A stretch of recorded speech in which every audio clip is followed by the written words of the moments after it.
기도합니다. 아멘. 하나님 말씀 보겠습니다. 하나님 말씀은 요한복음 4장 23절에서 24절 말씀입니다.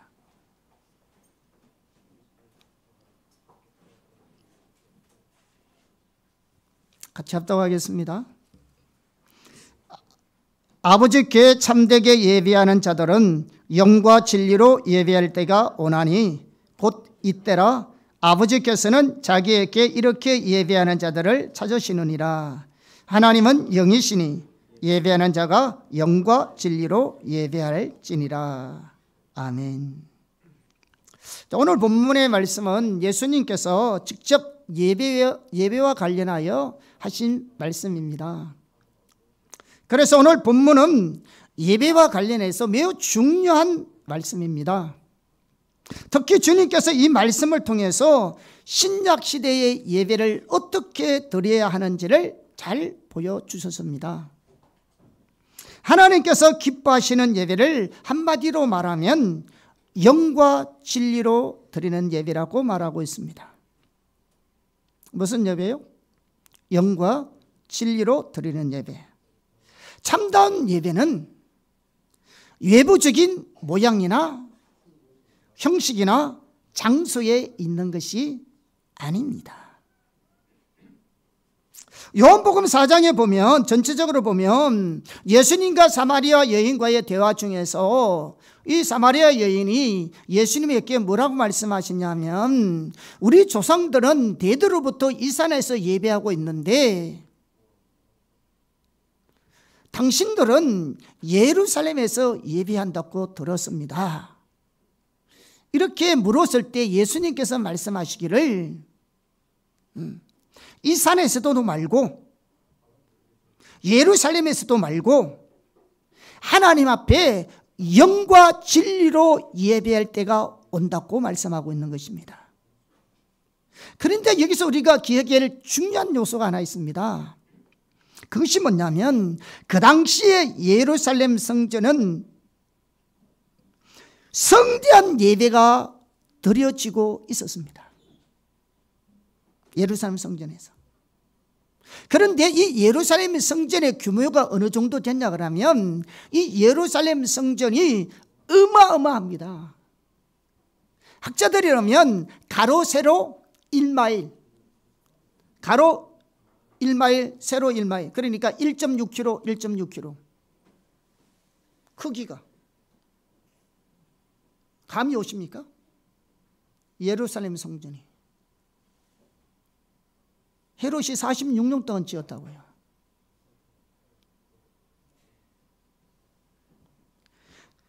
성전 안에는 성전뜰이 있고 성소와 직성소가 있는데 이 성전뜰 안에 사람이 어느 정도 들어갈 수 있냐 그러면 그 성전뜰 안에 한꺼번에 50만 명이 들어갈 수 있는 장소였답니다. 어마어마한 크기입니다. 여러분 50만 명이면 포항 시민 다 들어가는 겁니다. 그게. 어느 정도인지 감이 오십니까? 포항 시민을 그 안에 다 들어간다고요. 그 안에서 날마다 엄청나게 많은 그리고 성대한 제사들이 드려지고 있었습니다. 그런데 그러한 상황에서 예수님께서 사마리아 여인에게 참된 예배에 대해서 지금 말씀하고 있는 것입니다. 그래서 이 말씀을 보면 예수님께서 말씀하신 참된 예배는 어떤 장소나 어떤 모양이나 형식이나 화려함이나 헌신의 크기나 외부적인 모양이나 장엄함에 달려있는 것이 아님을 볼 수 있습니다.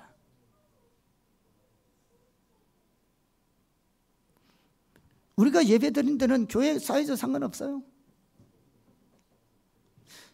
많은 사람이 모이는 것 전혀 상관없습니다. 왜냐하면 예배는 우리 각자가 하나님 앞에 서서 예배하는 것입니다. 우리가 함께 모여 있기는 있지만 예배는 내가 개인적으로 하나님 앞에서 예배하는 겁니다. 그러니까 많이 모인 거는 상관없습니다. 교회 크기 사이즈하고도 상관이 없어요. 내가 하나님 앞에 올바른 자세로 예배해야 하는 겁니다.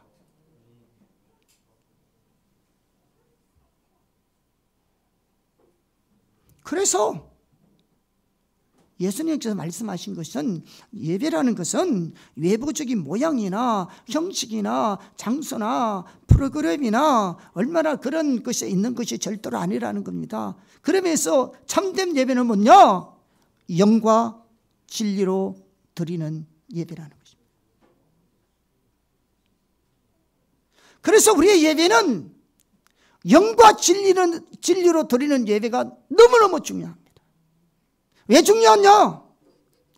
하나님은 영과 진리로 드리는 예배를 받으시기 때문에 그렇습니다. 뭐라고요? 영과 진리로 드리는 예배만 받는다고요. 화려하고 많은 사람이 모여 있다 할지라도, 아무리 예배 시간에 다양한 프로그램이 있다 할지라도 영과 진리로 드리는 예배가 아니면 하나님의 관점에 봤을 때는 그 예배는 참된 예배가 아니신 것입니다. 그러면 반면에 두세 사람이 모여서 예배를 드린다 할지라도 영과 진리로 드릴 때 하나님이 그 예배를 받으시는 겁니다. 그래서 예배라는 것은 내 혼자 드리든 여러 사람이 드리든 예배 드리는 자세는 똑같은 것입니다.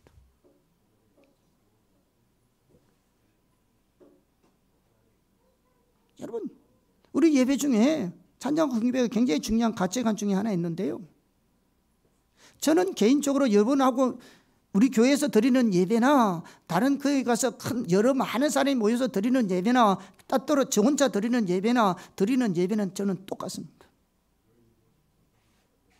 내가 찬양을 일도할 때 드리는 예배의 태도나 자세나 드리는 방법이나 저 혼자서 하나님 앞에 서서 예배 드리는 찬양할 때 해봐도 저는 똑같습니다. 왜? 예배는 하나님 앞에 영과 진리로 드리기 때문에 그렇습니다. 사람이 많이 모인다고 달라지는 게 아닙니다.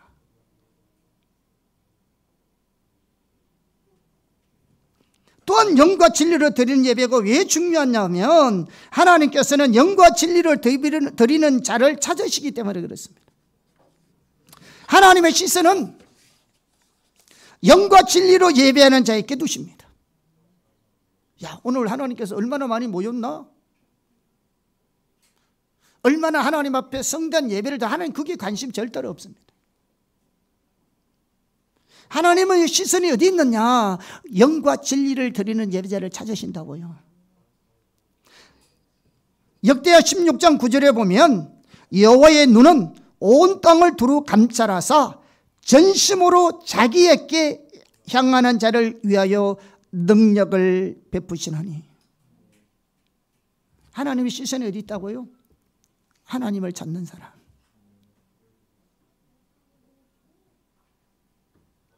왜 찾으실까요?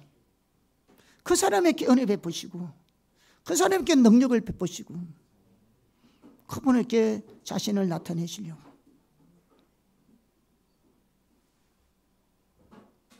하나님이 주봉하는 예배는 큰 교회가 아닙니다. 많은 인원이 모인 곳이 아닙니다, 여러분. 하나님이 주목하시는 예배는 영과 진리로 드리는 예배에 관심이 있습니다. 그곳에 하나님이 임재하시고요, 그곳에 하나님이 운행하시고요, 그곳에서 하나님의 길을 보이시고요, 하나님을 성취하시고요, 그 가운데 하나님의 생명을 부으시고요, 하나님 은혜와 능력을 부으시고 승리와 생명과 기쁨과 감격과 축복들을 그 가운데 하나님이 부어주시는 겁니다. 그런데 안타깝게도 많은 경우 우리들은 화려한 예배, 사람들 눈에 보기에 좋은 예배로 키우는 경향이 있습니다. 중요한 것은 영과 진리로 드리는 예배입니다. 또 왜 영과 진리로 드리는 예배가 중요하냐면 24절에 보면 뭐라고 말하냐면 하나님은 영이시니 예배하는 자가 영과 진리로 예배할지니라 이렇게 말했습니다.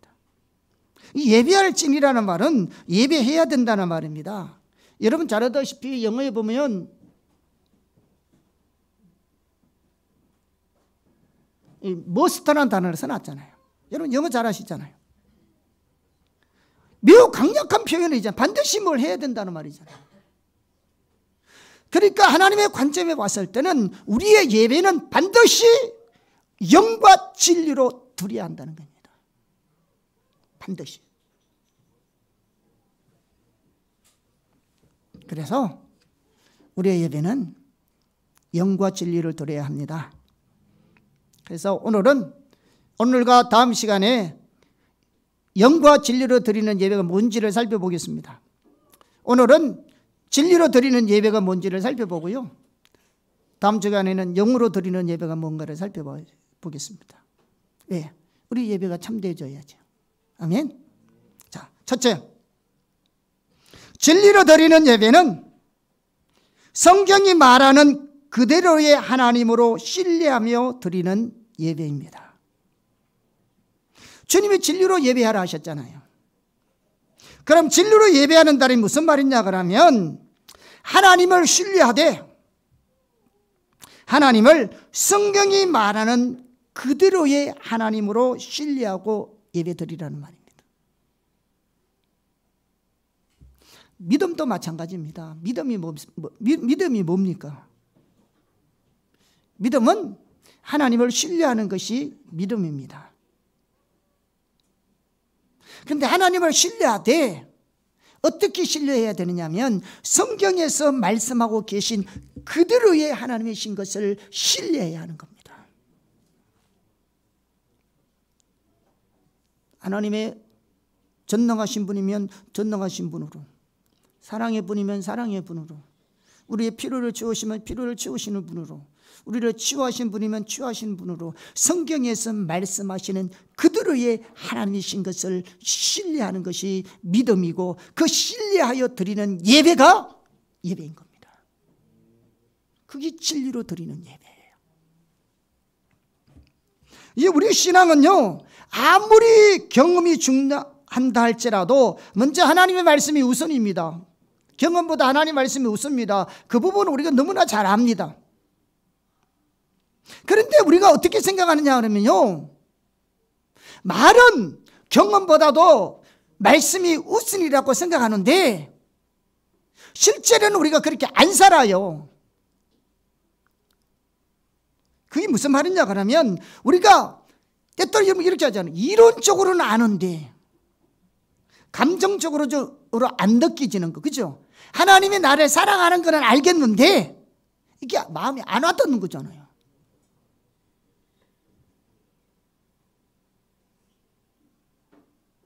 뭔가 느껴져야 예배도 좋을 것 같는데 느껴지지 않아서 고민하는 경우가 많이 있잖아요. 좀 더 자세히 예를 들면 이렇습니다. 성경에 보면 하나님이 나를 사랑한다 했잖아요. 하나님 우리를 사랑하신 것을 여러분 아십니까? 근데 그 하나님이 나를 사랑한다는 것이 마음에 확 와닿습니까, 여러분? 응?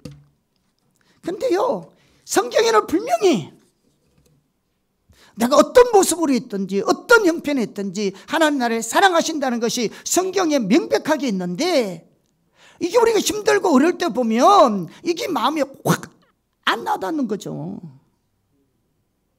그래서 우리는 하나님의 나를 사랑하지 않는가 보다 이렇게 생각할 때가 많이 있잖아요. 그런데 실제로 하나님이 나를 사랑하지 않는 것이 아니잖아요. 내가 하나님이 나를 사랑한다는 것이 가슴에 팍팍팍 안 오르고 감정적으로 안 와닿는다 할지라도 하나님은 여전히 나를 뭐하고 사랑하고 계시는 겁니다. 그것이 성경이 말하고 있습니다. 바로 진리를 예배한다는 말이 그 말입니다. 성경에서 말씀하신 그대로의 하나님을 신뢰하여 예배하는 겁니다.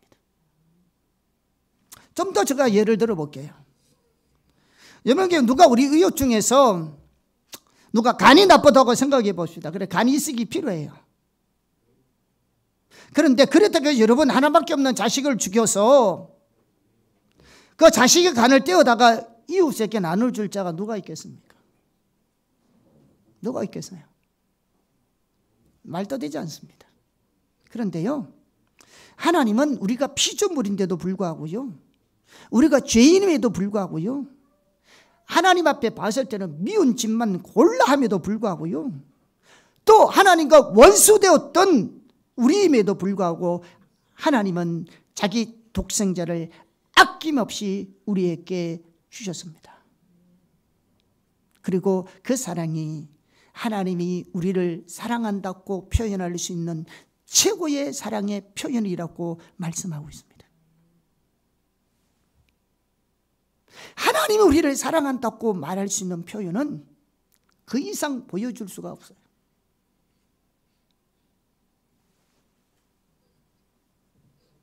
그래서 우리가 이런 하나님의 사랑을 생각하면 우리가 아무리 좋은 아버지를 할지라도 하나님 아버지의 사랑 앞에서는요, 우리는 악한 사람일 뿐입니다. 그렇기 때문에 아무리 환경이 어렵고 원하는 바가 이루어지지 않고 또 응답이 없다 해서 하나님의 사랑이 사라진 것이 아닙니다. 성경은 의심할 나이가 없어요. 여러분이 지금 어떤 형편에 있든지 어떤 상황에 놓여 있든지 하나님이 나를 사랑한다는 것은 변함이 없습니다. 우리가 성경에서 말씀하시는 그들의 하나님인 것을 우리가 믿는다면 지금 처한 내 형편이 어떤지 간에 우리는 예배를 못 드릴 이유가 없다고요. 예배의 자리에 나오지 못할 이유가 하나도 없다고요. 성경에서 말씀하시는 그들의 하나님인 것을 내가 신뢰하고 있다면 예배는, 진리로 드리는 예배는 지금의 내 상황과 형편을 가지고 드리는 것이 아니라고요. 진리를 가지고 하나님 앞에 나온다고요.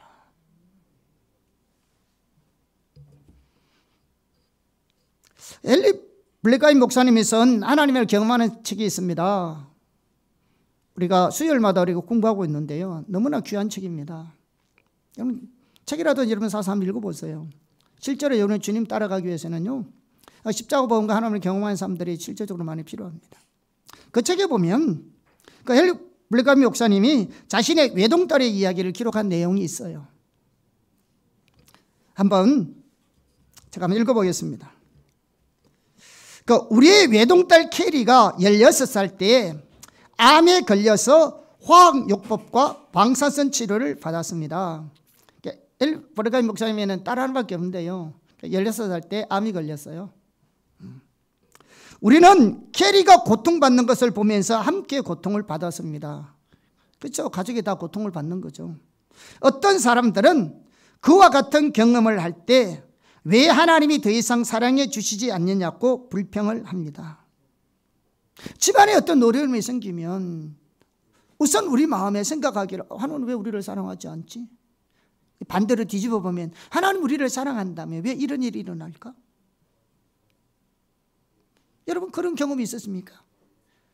하나님이 나를 사랑한다면 왜 우리 집안에, 왜 내 개인에 있게 왜 이런 어려운, 이런 문제가 생길 수가 있느냐? 우리가 신앙생활을 하면서 드는 마음들이잖아요. 그러나 일반적으로 그렇다는 거죠. 캐리의 투병은 우리에게 절망적인 경험일 수 있었습니다. 그러나 그분의 사랑이 변했습니까? 가족 가운데 그도 사랑하는 외동딸에게 암이 걸렸는데 이 절망적 상황에 놓였을 때 하나님의 사랑이 변했냐고요. Yes, no? 아니잖아요.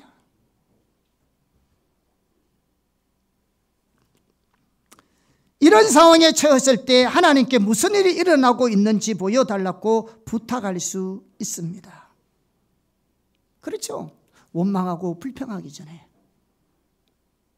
하나님께서 나를 사랑한다고 왜 우리에게, 우리 가정에게 이런 일이 일어날까 우리가 원망하고 불평하기 전에, 절망하기 전에 우리 이렇게 물어볼 수 있다는 거죠. 하나님 왜 이런 일이 일어났을까요? 우리는 그렇게 했습니다. 우리는 하나님께 우리가 무엇을 해야 할지를 여쭈어봐야 했습니다. 우리는 이와 같이 모든 종류의 질문을 했지만 주님, 당신은 아마 저를 사랑하지 않으시는가 보군요 라고 말한 적은 없습니다. 하나님 앞에 왜 우리에게 이런 일이 일어난지는 수많은 질문을 하나님 앞에 드렸지만 뭐는 안 했다고요? 하나님이 저를 사랑하지 않는군요 라는 질문은 한 번도 안 했다는 거예요. 왜?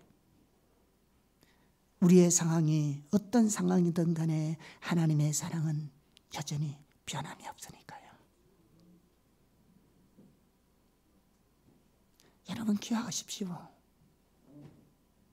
우리의 삶의 환경 속에 여러분의 삶 가운데 어떤 일을 만난다 할지라도 그 모든 일은 하나님의 사랑 안에 이루어지고 일어나는 일이라고요.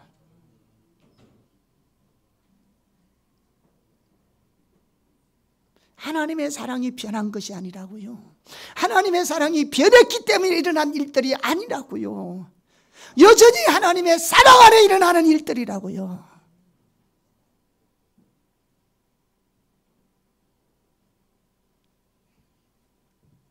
그게 우리가 성경 그들이 하나님을 신뢰하는 믿음이고 이런 자세로 하나님 앞에 나와서 예배하는 것이 진리로 드리는 예배라고요. 한번 보겠습니다. 때때로 저는 하나님 앞에 나아가서 딸아이 뒤에 있는 십자가를 보았습니다. 그러면서 하나님께 이렇게 기도합니다. 아버지, 환경 때문에 하나님의 사랑을 의심하지 않도록 도와주십시오. 죄를 향한 당신의 사랑은 십자가에서 이미 다 해결되었습니다. 제 어깨 그 사실은 변하지 않았고 또한 변하지 않을 것입니다. 여러분, 이 기도가 중요한 거죠. 주님의 사랑이 다 어디에서 이루어졌다고요? 십자가에서. 그러니까 하나님을 나를 사랑한다고 하는 그 표현은 세상에서 하나님께서 여러분에게 얼마나 축복해 주고 얼마나 여러분을 복되게 해주고 성공시켜 주는 것보다도 예수님께서 우리를 위해서 십자가에 죽게 하신 그 사랑의 표현보다 더 크게 표현할 수가 없다고요.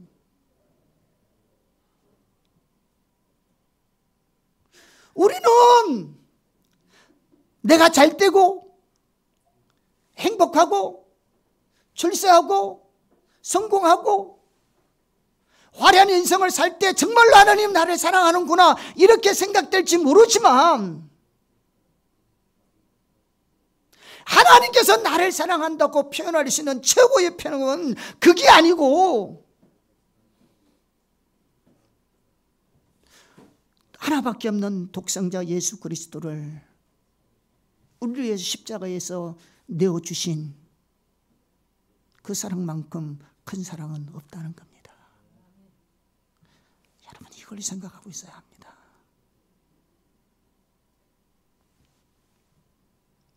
그러면서 그분이 계속 말합니다.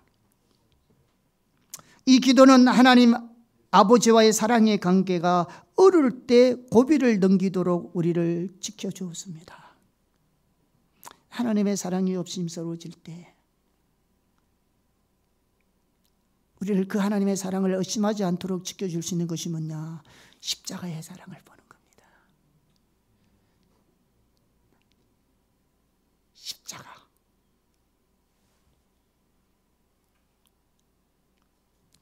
그러면서 이렇게 계속 말합니다. 환경이 어떻든지 하나님의 사랑은 결코 변하지 않습니다. 캐리가 암에 걸리기 훨씬 전부터 제가 결심한 게 있는데, 그것은 어떤 환경이 닥치든지 십자가의 공로를 생각하지 않고는 그 환경을 보지 않기로 한 것입니다. 예수 그리스도의 죽음과 부활을 통해서 하나님은 저에 대한 그분의 사랑을 영원토록 확신시켜 주셨습니다. 십자가와 예수 그리스도의 죽음과 부활이야말로 하나님의 사랑의 전체적이고 완전하며 최종적인 표현입니다. 하나님의 사랑을 결탄코 의심하지 마십시오. 하나님을 경험하고 알고 싶어 하기 전에 하나님이 당신을 사랑한다는 사실을 우선 확실하게 해놓으십시오. 하나님은 사랑의 관계를 위해서 당신을 창조하셨습니다. 그분은 당신을 그 관계로 불러들이려고 노력하십니다. 하나님과 당신의 모든 교제는 그분의 당신에 대한 사랑의 표현입니다. 만일 하나님께서 완전한 사랑이 아닌 다른 방법으로 자신을 표현하신다면 하나님은 하나님이시기를 멈추어야 할 것입니다. 아멘. 여러분도 작정하십시오. 여러분 결심하십시오. 어떤 환경이 닥치더라도 환경을 보지 않고 주님의 십자가만 보겠다고. 하나님의 사랑이 의심스러울 때마다, 하나님을 향한 신뢰가 무너져 내릴 때마다 십자가를 보세요. 엘리 브레가비 목사님은 하나님께 나아가되 하나님의 성경이 말하는 그들이 하나님으로 신뢰하고 나갔습니다. 마찬가지로 진리로 예배를 드리려면 하나님을 신뢰할 수 있어야 하는데, 그것도 하나님을 성경이 증거하는 그들의 하나님으로 신뢰해야 합니다. 그렇게 신뢰하여 하나님께 나아가는 것이 진리로 드리는 예배입니다. 아멘. 그런데 조심할 것이 있습니다. 우리가 하나님을 신뢰했다고 해서 항상 우리가 기대했던 대로 응답이 오지 않는다는 사실입니다. 그런데 한 가지 분명한 사실은 우리가 하나님을 신뢰하면서 나아가고 하나님의 뜻이 항상 최선임을 믿고 나아가면 반드시 하나님은 합력하여 선을 이루실 것입니다. 반드시 하나님을 경험하게 되어 있습니다. 어떤 하나님을? 성경에 기록된 그들의 하나님이신 것을 내 삶에서 경험할 수 있습니다.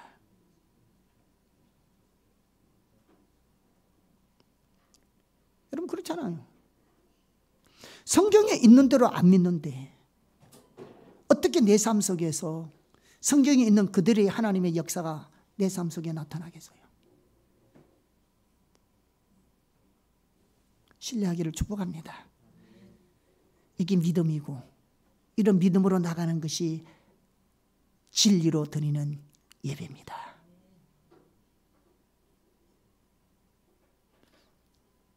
그러니까 진리로 드리는 예배는 다른 말로 표현하면 믿음으로 드리는 예배입니다. 왜? 믿음이 하나님을 신뢰하되 성경에서 말씀하시는 그들의 하나님의 것을 신뢰하는 것이 믿음이기 때문에 참담 예배는 진리로 드리는 예배인데, 진리에 드리는 예배는 믿음으로 드리는 예배입니다. 둘째, 진리로 드리는 예배는 하나님의 얼굴을 구하여 나오는 예배를 의미합니다. 시편 24편 3절에서 6절입니다. 같이 한번 보겠습니다. 여호와의 산에 오를 자가 누구며 그의 거룩한 곳에 설 자가 누구인가? 곧 손이 깨끗하며 마음이 청결하며 뜻을 허탄한 데 두지 아니하며 거짓 맹세하지 아니하는 자로다. 그는 여호와께 복을 받고 구원의 하나님께 의를 얻으리니 이는 여호와를 찾는 족속이요 야곱의 하나님의 얼굴을 구하는 자로다. 셀라. 자, 시편 24편은요 하나님 앞에 예배 드리러 나아가는 모습을 그리고 있는 말씀입니다. 여기서 여호와의 산에 오를 자, 거룩한 곳에 설 자, 이게 뭐라고 예배 드리는 장소를 얘기하고 있습니다. 그러면서 6절에 다시 보면 뭐라고 말하고 있습니까? 이는 여호와를 찾는 족속이요 야곱의 하나님의 얼굴을 구하는 자로다. 셀라. 이렇게 했습니다. 셀라가 학자들이 사실은 정확한 의미를 잘 모르는데요, 크게 두 가지를 이렇게 해석하고 있습니다. 하나는 뭐냐 그러면 큰 소리로 하나님을 찬양하라는 뜻입니다. 그것이 뭐 우리가 목소리든 악기든 소리를 크게 내어서 찬양하라는 그 뜻이 하나 있고요. 또 하나는 뭐냐면 아주 중요한 내용을 말할 때 침묵해서 이 말씀을 깊이 묵상하라는 거죠. 멈춰서서. 찬양 입장에서는 소리를 크게 내어서 하나님께 찬양하라는 말이고, 아끼던 사람이든. 하나는 아주 중요한 내용을 말씀하실 때 멈춰서서 그것을 깊이 생각하라는 겁니다. 예배니까 시편 가운데에서는 예배 찬양으로 쓰여진 시편이 많이 있기 때문에 찬양할 때도 이런 것일 때는 소리를 크게 내어서 찬양할 때도 있지만 아주 중요한 내용이기 때문에 이때는 멈춰서 깊이 묵상하는 거죠. 그러니까 이 말씀이 굉장히 중요하다는 말이에요. 예배할 때 찬양과 경배로 우리가 하나님의 마음을 다해서 높이 하나님을 예배하는 것도 중요하지만 또 이 말씀의 자세로 하나님께 예배하는 것이 굉장히 중요하다는 말이에요. 여러분, 구약 시대 때도요 하나님 앞에 나갈 때는 뭘 하더요? 하나님을 찾고 하나님의 얼굴을 구하여 나아갔습니다. 언뜻 보기에는 구약 시대는 제사가 목적이었던 것 같지만 그렇지 않습니다. 구약의 지난 시간에도 우리가 살펴봤지만 구약 시대의 제사는 의식 그 이상 일수가 절대로 없습니다. 의식은 뭐냐? 제사와 번제는 본질을 담는 그릇일 뿐이에요. 의식일 뿐이라고요.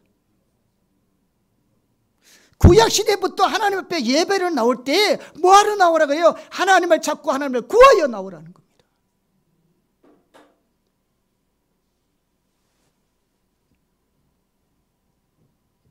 구약시대임에도 불구하고 제사를 드릴 때 절차를 잘 지내는 것이 예배가 아니었습니다.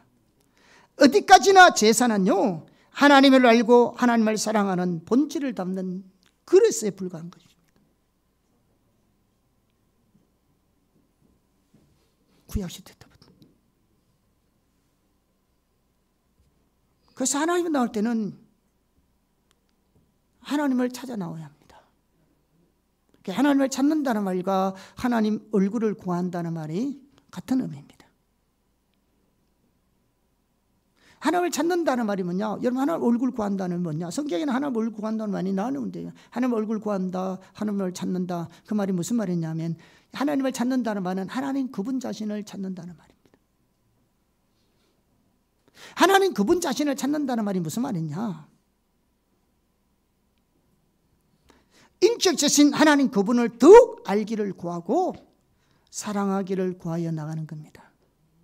이게 그분이 누구신지, 그분의 성품, 우리가 알고 있던 하나님의 거룩하심, 신실하심, 전능하심, 자비하심,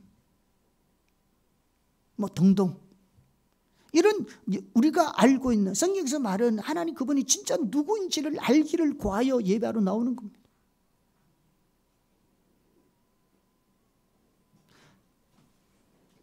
그뿐만 아니라 하나님의 뜻과 목적과 오줌과 길을 알기를 간절히 열망하면서 나오는 겁니다.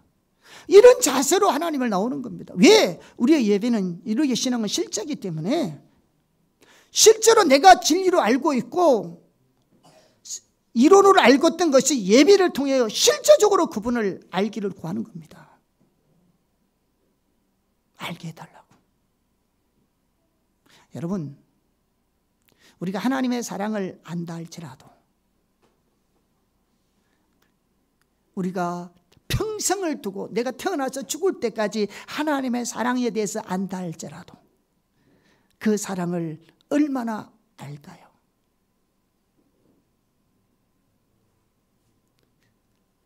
그 창조주 하나님의 사랑을 우리 인간이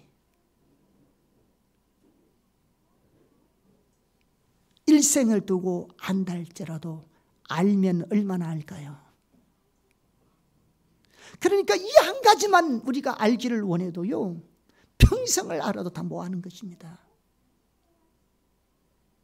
그런데 더 수많은 하나님에 대한 그것을 알려면 끊임없이 하나님을 알기를 구해야죠. 예배 때뿐만 아니라요, 여러분의 삶의 현장에서도 부지런히 하나님 알기를 구하셔야 합니다.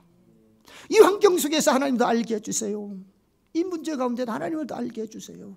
하나님 뜻이 뭔지, 하나님의 길이 뭔지, 하나님의 마음이 어디 있는지, 이 상황에서 우리 전능하신 하나님이 어떤 분인지 하나님이 알게 해주세요. 끊임없이 여러분이 물으셔야 합니다. 이게 삶을 드리는 예배고, 모여서 드리는 예배뿐만 아니라 삶에서도 예배 드리는 것이 이런 자세로 끊임없이 하나님을 알기를 구하는 것이 삶에서 드려지는 예배라고요.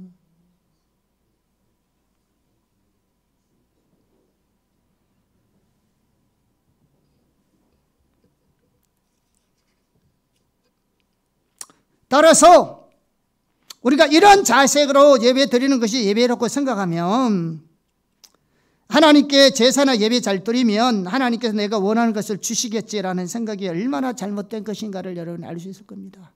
그래서 예배 시간 1시간 예배 딱 들고 가면 하나님 오늘 주를 순수했으니까 복 주겠지, 이게 얼마나 타락한 가치관인지 아시겠습니까? 예배는 순서 잘 드리는 게 예배가 아닌데, 하나님에 대해서는 일만의 관심도 없는데, 그분을 알고자 하는, 그분을 만나고자 하는 마음은 일반도 없는데, 그저 11시에 와서 순서 따라 예배 잘 드리고 12시에 마쳤다 해서 예배라고 생각하냐 이거죠. 구약시대부터 그 예배도 아니었는데.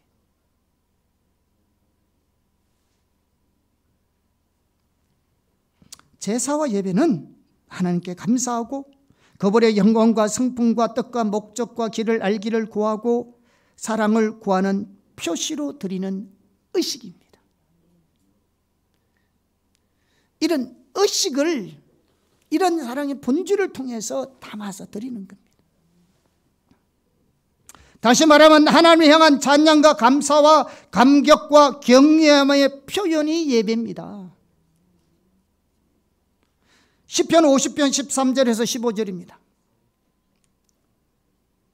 같이 읽어보겠습니다. 시작. 내가 수소의 고기를 먹으며 염소의 피를 마시겠느냐? 감사로 하나님께 제사를 드리며 지전하신 이에게 내 서운을 갚으며 환난 날에 나를 부르라. 내가 너를 건지리니 네가 나를 영화롭게 하리라. 그렇습니다. 감사로 예배하는 자가 하나님을 영화롭게 하는 법입니다. 하나님을 찾고 그분 한 분만을 구하는 삶에서 드리는 제사, 그 예배가 진리로 드리는 예배입니다. 우리가 예배할 때 가장 먼저 찬양과 경배를 드리는 이유도요, 그것이 하나님 얼굴 구하는 것이기 때문에 그렇게 합니다.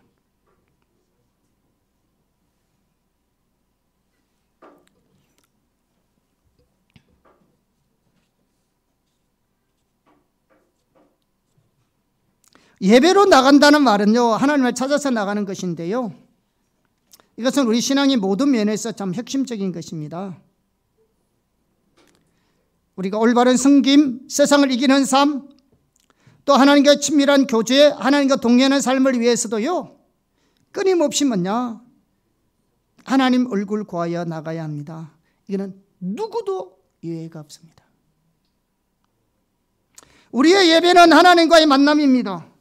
살아계신 인격체신 하나님과의 만남입니다. 그래서 얼마나 많이 모이느냐?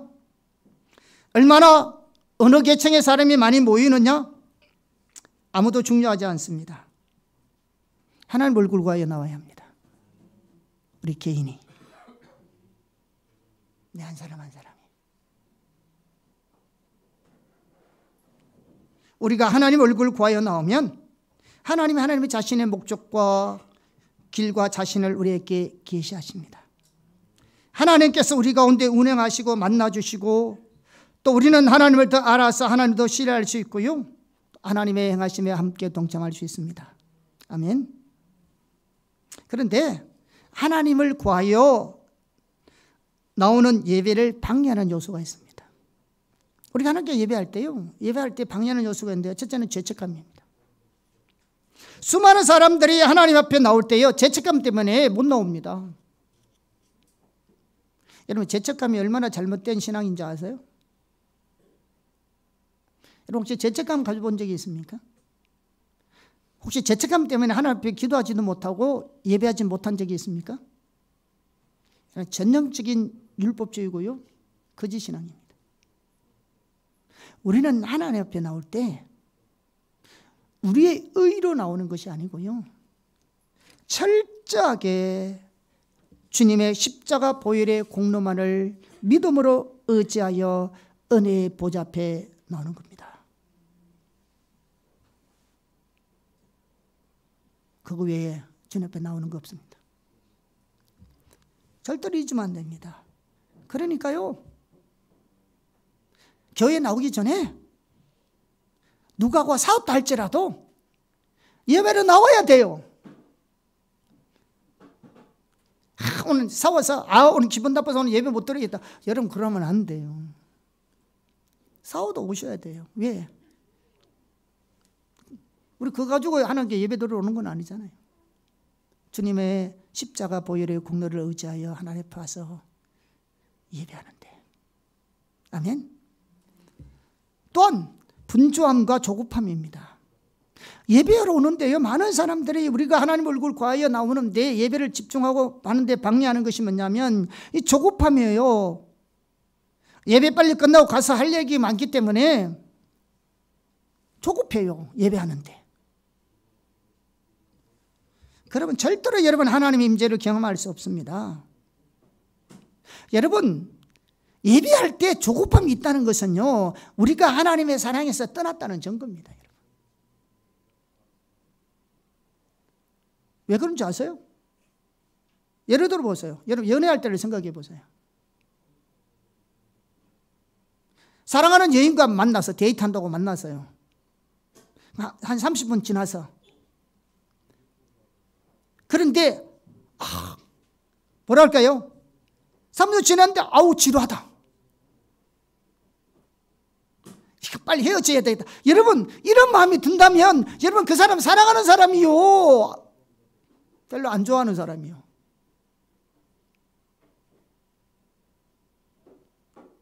어? 둘이 같이 있는데 사랑하면, 아니 1시간이 아니라 10시간 또, 벌써 10시간 지났는데 뭐야, 1시간 지난 것이 느껴져야 그 친밀할도가 있는 거지. 이게 1시간 지났는데 뭐 하루 지난 것 같다 이러면 이거 전혀 이상한 거잖아요. 하나님을 여러분이 진짜로 사랑한다면 예배할 때 만날 시기만 보고 30분, 1시간 이렇게 예배 드리면 이게 정말 여러분이 정말로 예배가 목적이에요? 아니면 예배 드리러 온 거예요, 그냥? 여러분, 그동안 어떻게 예배 드렸어요? 예?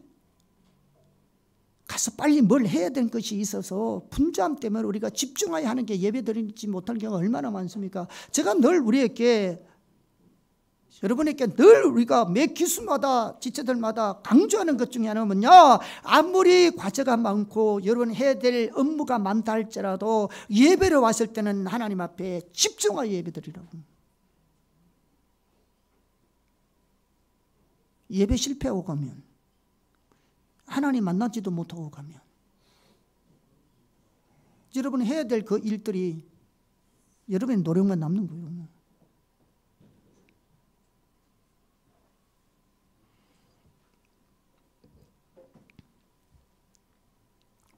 뿐만 아니라 예배할 때는 자기 문제, 염려 등도 다 내려놓아야 합니다. 이거 다 내려놓고요, 하나님께만 집중해서요, 상한 마음과 갈급한 심령으로 주님을 찾아서 예배해야 합니다. 아멘. 성경에 너희 모든 염려를 주께 맡겨버리라. 그리하면 주께서 너희를 돌보시리라. 성경에 있어요, 없어요? 여러분 그 말씀 신뢰합니까? 그럼 예배가 뭐라고요? 하나님께서 말씀하신 그들의 하나님이신 것을 신뢰하고 나온댔잖아요. 그러면 염려 있으면 어떻게 하나님께 맡기고 예배하러 와야죠. 그게 예배지. 그게 진리로 드리는 예배지. 염려는 하나님께 맡겨놓고 내가 붙들고 있어봐야 근심만 생기는 거죠. 마음의 병만 생기는 겁니다. 하나님께 올려두는 거죠. 여러분 자꾸 염려거리는요, 걱정거리는요, 여러분 자꾸 하나님께 올려드리세요. 여러분 가지고 있지 마시고. 그래야 그분이 맡아서 해결해 주시는 겁니다. 아멘. 염려스럽고 걱정스러운 일이 있으면 자꾸 하나님께 맡기라니까요. 왜 그걸 내가 붙들고 해결할지도 못하고 감당하지도 못하고, 그것에 대해서 내가 할 수 있는 일이 하나도 없음에도 불구하고 왜 그걸 붙들고 있냐 이거죠. 붙들고 그 짐에 눌려가지고 아무 일도 못하고. 하나님께 토스하기를 축복합니다. 굴러내시기를 축복합니다. 그리고 하나님께 예배하세요. 여러분 염려 있을 때요, 여러분 개인적으로도 하나님께 예배하세요. 그 진리를 붙들고 하나님께 예배하시라고요. 그게 삶 속에서든 교회에서든 진리로 하는 예배라고요. 아멘. 마지막으로 셋째, 제가 설교를 짧게 하는 비결이 뭐냐 했지만은 대지수를 줄이는 것이 도움이 될 것 같더라고요. 한 5개씩 하다가 3개만 이렇게. 셋째, 진리로 드리는 예배는요, 하나님을 올바로 인식하여 드리는 예배입니다. 진리 가운데 드려지는 예배에 있어서 필수적인 요소 중에 하나가요, 하나님을 올바로 인식하는 것입니다. 그래서 하나님께 올바른 예배를 위해서는요, 하나님에 대한 올바른 인식이 핵심입니다. 자, 이 말은 무슨 말이냐 그러면 하나님에 대한 교리적인 올바른 지식뿐만 아니라 성령께서 우리 마음의 눈을 밝혀서서 인격체신 하나님을 개인적으로 실제적으로 아는 것을 말합니다. 이것은 예배에 있어서 너무 중요합니다. 우리가 하나님을요, 교리적으로 이론적으로 알아서는 절대로 하나님을 경외하는 참다운 예배를 드릴 수가 없습니다. 그렇기 때문에 우리가 하나님을 올바로 인식하는 것이 중요한데요, 하나님을 올바로 인식하는 것과 하나님의 얼굴을 구하는 것이 밀접한 관련이 있습니다. 왜냐하면 우리가 하나님을 얼굴을 구할 때, 하나님 그분이 누구신가를 구하면 하나님께서 하나님이 자신이 누구신가를 우리에게 성령을 통해서 알려주세요. 이해하시겠습니까? 그러면 우리는 하나님을 개인적으로, 경험적으로 인식할 수 있습니다. 그때 우리가 그 실제적인 지식을 가지고 하나님 앞에 예배하는 겁니다.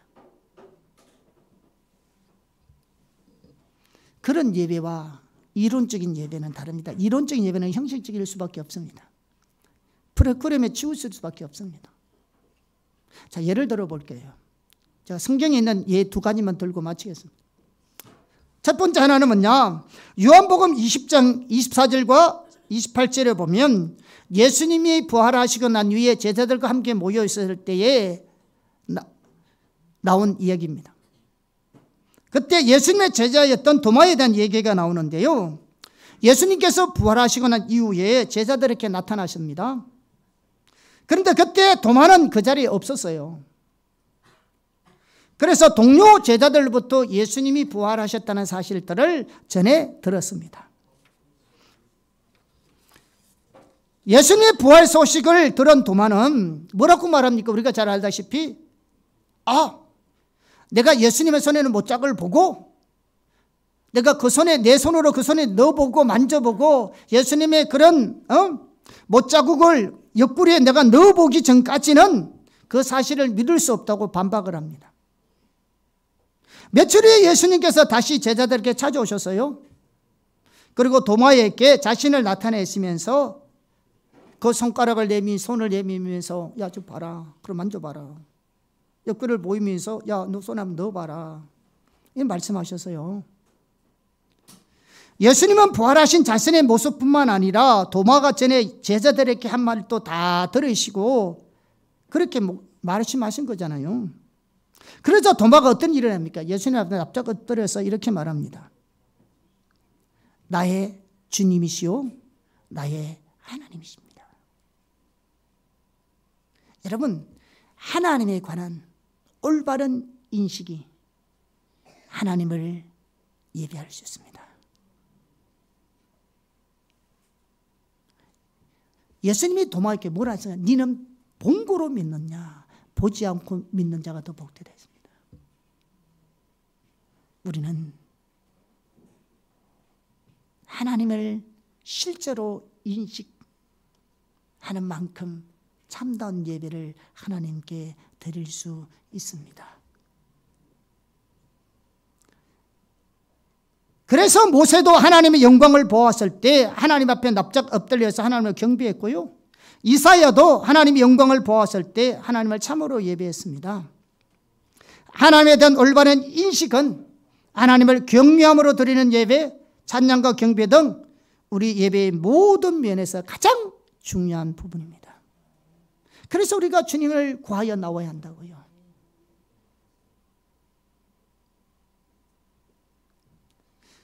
또 하나는요, 구약 성경인데 우리는 욥기에 나오는 욥을 잘 알고 있습니다. 성경에 보면 욥을 온전하고 정직하여 하나님을 경외하며 악에서 떠난 자라고 표현하고 있습니다. 하나님은 그러한 욥을 시험하십니다. 그 결과 욥의 모든 자녀들은 일시에 목숨을 잃게 되고요. 숨 돌릴 틈도 없이 자신의 모든 재산이 탈취를 당합니다. 나중에는 자신의 온몸에 종기가 나고요. 나중에는 아내까지 욥을 저주하고 욥을 떠납니다. 한마디로 가정이 풍지박살난 겁니다. 한순간에. 이거는 알거지가 된 게 아니고요. 자기 몸까지도 완전히 망가진 사람이 욥이 뭐라고요? 동방이 제일 가는 부자였다고요. 그 부가 알거지만 재산만 잃은 게 아니잖아요. 자식도 다 잃어버렸고요. 아내도 저자고 떠나버렸고요. 자기 몸까지도 완전히 망쳐졌다고요. 여러분, 세상에 이런 비극이 어디 있습니까? 세상에, 여러분, 우리가 욥을 보면요, 우리가 세상에 절망한 일은 하나도 없습니다.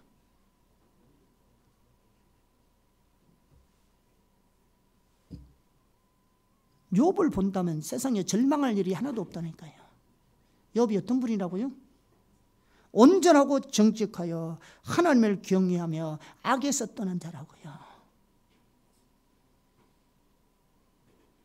그런 자도 한순간에 모든 것이 사라지는, 자신까지 망가졌으니 희망이 뭐가 있겠습니까? 모든 것이 다 무너져도 내 하나라도 건강한 몸을 가지고 지탱하고 있다면 그래도 희망이 있을 텐데 본인 자신까지도 다 망가지고 없다니까요. 세상에 이런 비극이 어디 있습니까? 여러분, 어느 세상에, 이거 이야기가 아니고 실제 있었던 사람이라니까요. 그것도 세상 사람이 얘기가 아니고 하나님을 그토록 경외하는 사람의 얘기라니까요.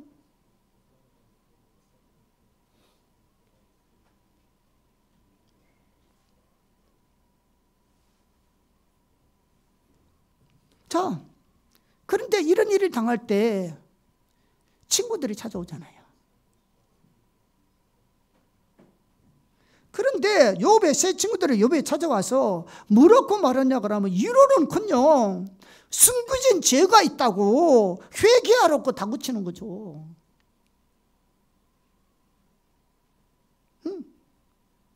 네가 이렇게 된 것은 네 죄 때문에 그런 것이니까 빨리 죄를 해결하는 거죠. 왜 이런 욥의 세 친구들이 이렇게 얘기하냐면 그 당시에 신학적인 이해가 뭐냐 그러면 인간보살상이 있었거든요. 네가 그렇게 되는 것은 반드시 죄가 있기 때문에 벌을 받는 거다. 당시의 팽배한 신앙관으로 신학적인 이해로 그 잣대로 대고 욥에다가 너 죄 회개해. 그렇게 말하는 거예요. 그러니까 욥을 더 괴롭히는 거죠. 그런데 이에 대해서 욥은 뭐냐? 자신의 결백을 주장하면서 친구들의 그런 고소 하나하나를 반박하는 거죠. 또 욥이 좀 똑똑해요. 그러니까 그들의 주장 하나하나를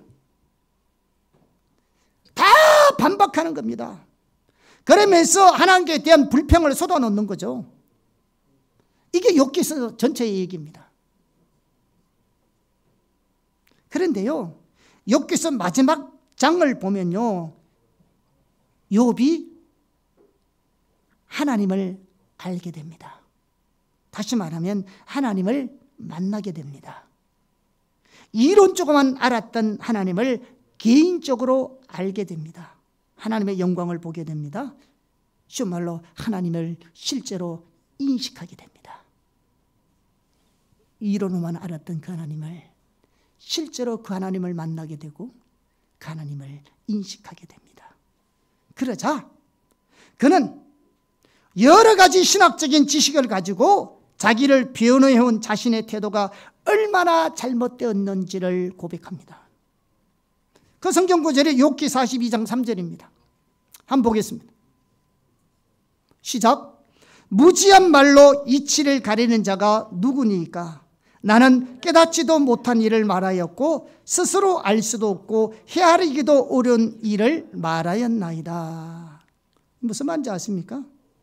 이제까지 자기의 주장이 옳다고 생각하고 자기의 행동을 정당화시키고 친구들의 그런 고소를 하나하나 반박하면서 자기 결백을 주장했는데 자기가 그렇게 주장했던 그 한마디 한마디의 말들이 자신도 깨닫지도 못한 말을 했다는 말입니다. 욥이 틀린 말을 한 게 아니에요. 지금 욥이 틀린 말을 했다는 말이 아니에요.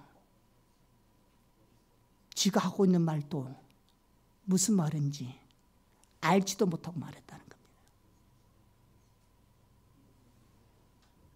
그래서 무지한 말로 이치를 가렸다고 말합니다. 이치는 뭐냐면요, 상담, 충고, 조언, 가르침 이런 뜻입니다.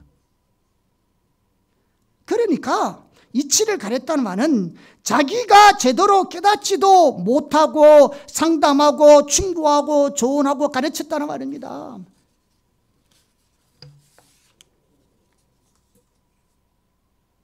지도 알지도 못하는 말을.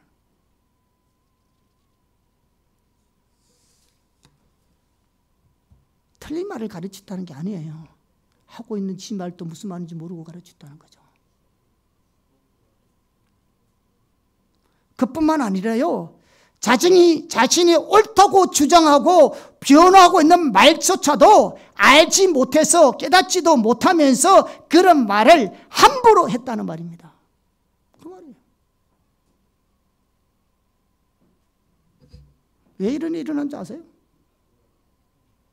하나님을 알 때, 성경을 알 때, 이론적으로, 교류적으로, 신학적으로 알았기 때문에 그렇습니다. 우리가 개인적으로 실제적으로 하나님을 안다면 그분을 경외하고 순복할 뿐입니다. 이론의 여지가 없어요. 다툼, 논쟁 아무런 의미 없어요. 진짜로 그 진리를 깨닫고 그 하나님을 인식한다면 우리는 그분께 예배하고 순복할 뿐입니다. 그런 후에 욥은 욥기 40장 6절을 보면요, 자기 주장을 다 거둬들여요.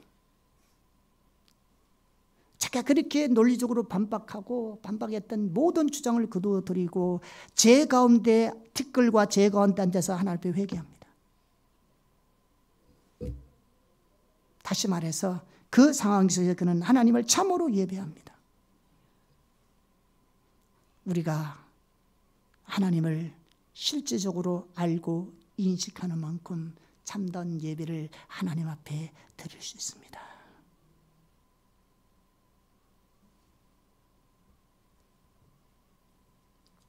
욥의 삶에서 이것이 삶의 전환점입니다. 욥의 인생의 전환점이 여기서부터 시작됐다고요. 그래서 이 이후에 실제로 하나님을 올바로 인식하고 하나님의 말씀 앞에 동의하여 순복하고 회개하고 그분을 인정하고 섰을 때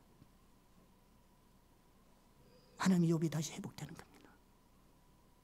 다시 아들을 주셨고요, 아내를 주셨고요, 아이들도 주셨고요, 재산도 회복시켜 주셨습니다. 전부 다 갑절이 나다. 동방에서 제일 가는 부자였으니까 그보다 더 많이 받았으면 얼마나 더 많이 받았겠어요. 여러분 인생의 전환점이 어디서 생긴 줄 아세요? 하나님을 실제로 만나셔야 합니다. 실제로 그분을 성령을 통해 아셔야 합니다. 여러분이 가지고 있던 지식이 옳든 그러든 그것을 실제로 성령을 통해 알지 못하면 아무런 의미 없습니다. 절대로 참된 예배를 하나님 앞에 드릴 수 없습니다.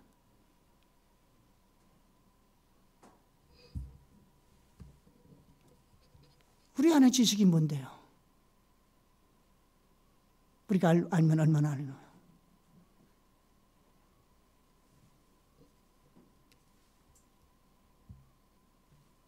하나님 진짜 아셔야 합니다. 그래야 겸손할 수 있어요. 진정한 회개가 이루어진다고요. 우리가 얼마나 무지한지, 얼마나 무지한지.